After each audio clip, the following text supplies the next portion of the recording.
നിയമസഭയിൽ മുഖ്യമന്ത്രി പിണറായി വിജയന് നേരെ പോർമുഖം തുറന്നിരിക്കുകയാണ് കെ രമ. ടി.പി. ചന്ദ്രശേഖരൻ വധക്കേസിലെ പ്രതികൾക്ക് ശിക്ഷാ ഇളവുമായി ബന്ധപ്പെട്ടുള്ള സജീവ ചർച്ചകൾ നടക്കുമ്പോൾ നിയമസഭയ്ക്കകത്തും പുറത്തും ഒരുപോലെ വരിഞ്ഞു മുറുക്കുന്ന അതിശക്തമായ വാക്കുകളുമായി കെ രമ ആഭ്യന്തര വകുപ്പ് മന്ത്രി കൂടിയായ പിണറായി വിജയനെ വിറപ്പിക്കുകയാണ്.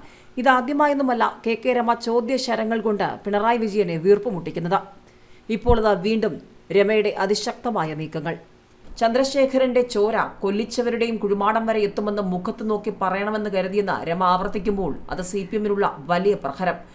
ടി.പി. ചന്ദ്രശേഖരൻ വധക്കേസിലെ പ്രതികൾക്ക് ശിക്ഷാ ഇളവ് നൽകാനുള്ള നീക്കത്തിനെതിരെ അതിശക്തമായി ആഞ്ഞടിക്കുക തന്നെയാണ് കെ രമ.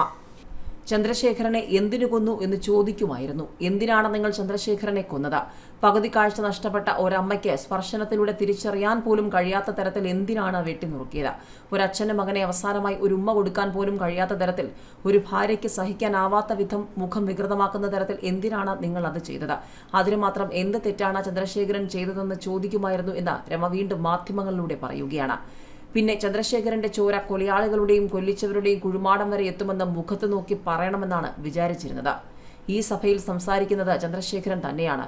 ഓരോ തുള്ളി ചോരയിൽ നിന്നും 1000 പേർ ഉയർന്നു വരുമെന്നല്ലേ പറയുന്നത്? ചന്ദ്രശേഖരന്റെ ഓരോ തുള്ളി ചോരയിൽ നിന്നും 10,000-കണക്കിന് മനുഷ്യർ ഇത് ചോദ്യം ചെയ്തുകൊണ്ടിരിക്കുകയാണ്. രക്തസാക്ഷിയുടെ മുദ്രാവാക്യം സാർത്ഥകമാകുന്ന നിമിഷമാണ് സഭയിൽ കാണാൻ കഴിയുന്നതെന്നും കെ രമ പറയുകയാണ്.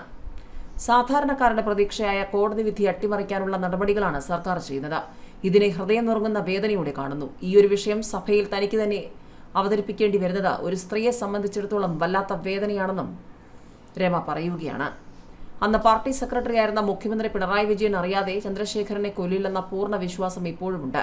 മരിച്ചു കഴിഞ്ഞും കുലം കുത്തിയാണെന്ന് പറയണമെങ്കിൽ ഭൂമിയിൽ ജീവിച്ചിരിപ്പില്ലാത്ത ഒരാളെ പോലും അങ്ങനെ വിശേഷിപ്പിക്കാൻ എങ്ങനെ തോന്നുന്നു എന്ന് ചോദിച്ചപ്പോൾ അതൊക്കെ ഓരോരുത്തരുടെയും മാനസികാവസ്ഥയ്ക്ക് അനുസരിച്ചിരിക്കുമെന്ന് ഒരു പരിഹാസ ചിരിയോടെ സംസാരിക്കാൻ ഒരാൾക്ക് സാധിച്ചിട്ടുണ്ടെങ്കിൽ അയാൾ മനസ്സിലത് ആഗ്രഹിച്ചതാണെന്ന് വിശ്വസിക്കാൻ അതിൽ പരം തെളിവൊന്നും വേണ്ടെന്നാണ് രമ പറയുന്നത്.